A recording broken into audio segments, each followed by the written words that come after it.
This is the podcast with Smitty, the commissioner of the High Rollers League, week number 3 podcast prior to kickoff Thursday of the Cleveland and the Jets' lousy Thursday night football game that I ain't going to be watching, but I want to make sure I get this podcast recorded, try to get it up on the site, so that way all my predictions, all my talk, all my stuff's legit before all kickoff goes. So, what's up, everyone? Week 3 podcast.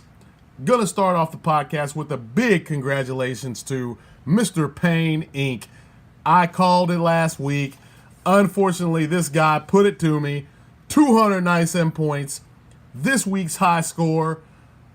Last week, I think he faced the high score, so it's only just that he got the high score this week. Sucks. I knew I couldn't beat him. I gave it all I could. Went into Monday night, needed Jordan Howard to give me about 15 points. He fell a little bit short. Seattle sucks, so they didn't have no reason to try to do a lot of scoring in that game. But in the end, Payne Inc. gets off the schneid and breaks his 0-4-17 fantasy football streak to get back on the winning side. Now 1-1 on the season. Congratulations to Payne Inc. High score of the week, Payne Inc.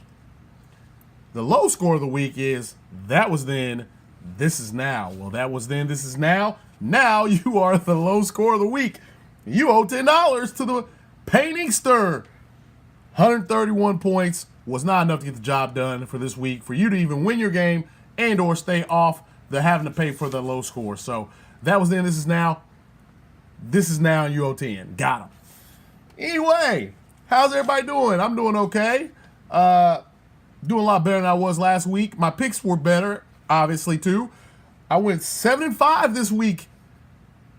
Last week with my picks, not this week. Last week's picks were 7-5 to bring the year-to-date total to 11-13. 11-13 under 500, not acceptable. Gonna bring that up this week. Gonna be higher. Gonna be better.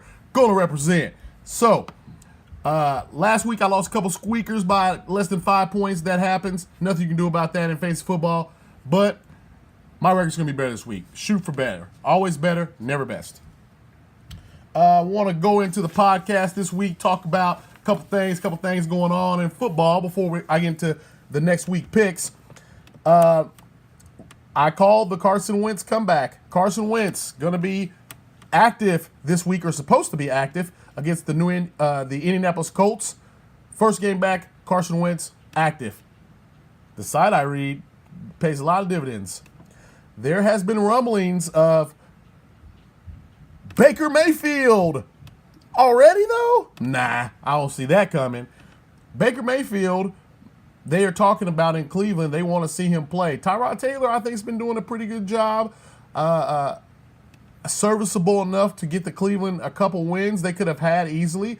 One missed field goal kick by that sorry kicker Zane Gonzalez. That's why he got canned. And they gave the Steelers all they want to a tie in overtime. It had nothing to do with Tyrod Taylor. I think Tyrod Taylor keeps his job for a few more weeks. But ultimately, I do believe that Baker Mayfield will be taking over that team. And he will be a better option going forward with his youth, his excitement he brings to the team, his cannon for an arm. And he's just overall better for that team in the future. But as of now, I think Tyrod Taylor still keeps his job for at least one more week, maybe 2 weeks, before Baker Mayfield takes over. I think it kind of all depends also, too, how he plays. If he sucks, I don't blame them for bringing Baker Mayfield in. But Tyrod Taylor has had a pretty good fantasy year, pretty good overall year. Like I said, Cleveland could easily be 2-0 or 1-1 instead of 0-1-1. I look for Cleveland to pull the upset tonight. Not really an upset because they're a 3-point favorite. So I look for Cleveland to win the game outright, -3. That's for you handicappers. And get a cover on the Jets. And hopefully Tyrod, that helps Tyrod keep his job. Let's talk about, speaking of Cleveland, what's going on with this whole Josh Gordon fiasco. You know, reports broke Saturday night. Josh Gordon had some stuff go down. I don't know the whole story off the top of my head, but I know that he got released, or he was going to get released, before the New England Patriots stepped up and gave like a 5th-round conditional pick for him, which is ludicrous. I wish the Chiefs would have jumped all over that, but they got a lot of weapons anyway. It's okay. But it's just amazing to me that Josh Gordon keeps having trouble over and over again and can't seem to get it together, and maybe going to New England and working under Bill Belichick with Tom Brady, the whole atmosphere of winning, being on a winning team, will change his mindset. Stop boozing, stop doing drugs, whatever it is you're doing to get yourself in trouble, dog, and get on the field, ball out of control like you have the ability to do. You're a great receiver when you play and when you play up to the level you're supposed to. But Josh Gordon, you have been a disappointment, and you should not be on any fantasy football teams until you prove something. Everybody should cut him right now. Just cut him. Just get him off your dang roster. He sucks. But if you do, I'll pick him up. Nah. But so there's been so many injuries in fantasy football and in the NFL, of course, this year. It's amazing how many injuries there actually have been. A lot of running backs have gotten hurt this year, which says a lot. Makes me wonder if the league changing to more of a passing league versus a running back league has affected the durability of the running backs. They're not getting as many touches. They're not grinding out these 25, 30 carry games. The list of running backs that are injured or questionable or possibly not going to play: Dalvin Cook, Ajayi, McCoy, Fournette. You got Freeman out, TJ Yeldon, Sproles, Clement, Mack. The list just goes on and on, man. These running backs, I don't know if it has anything to do, like I said, with them not getting enough work during the game to keep them in playing shape. But when they do get work, it seems like they get hurt.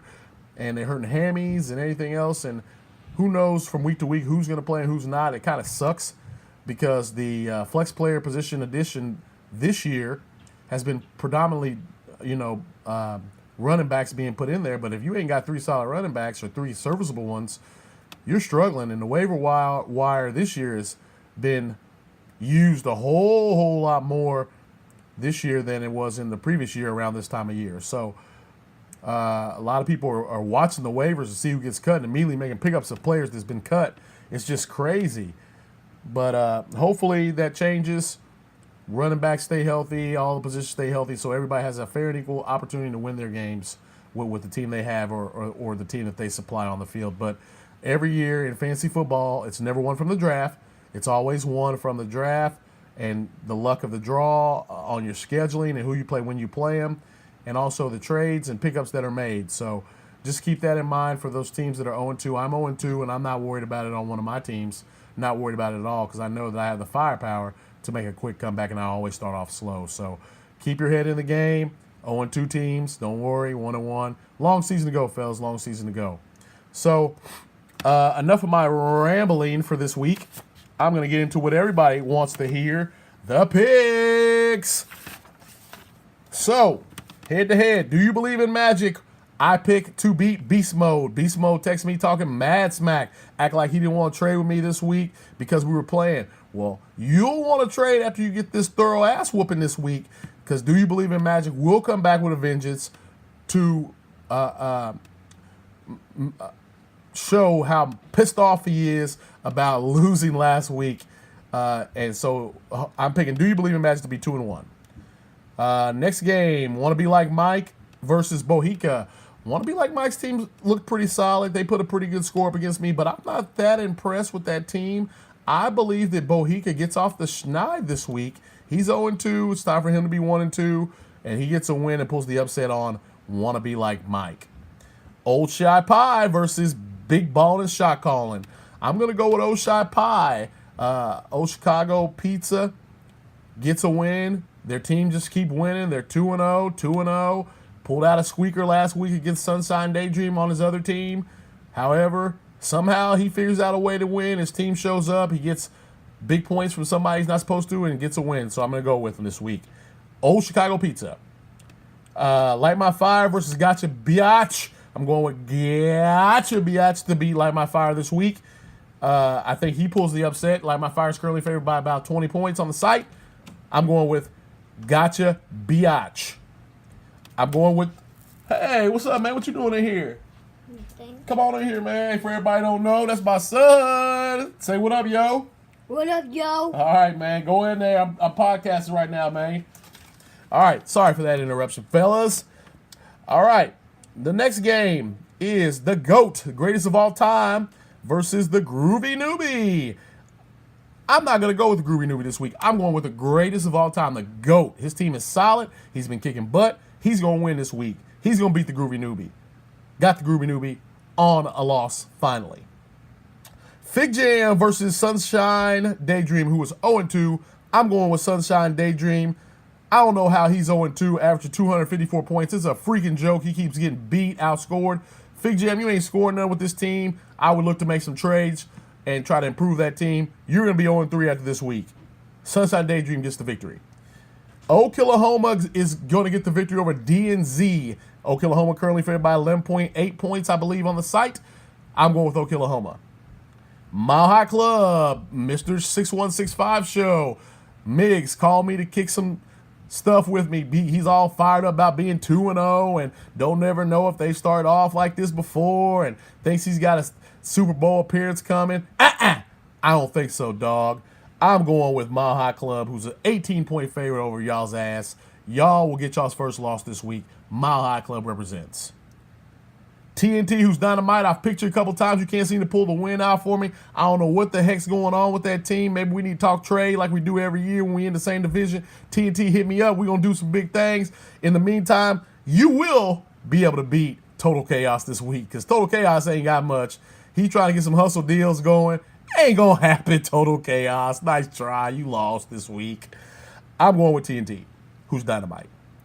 Hardcore gets the victory over P&L this week. P&L's pulled out a couple squeakers.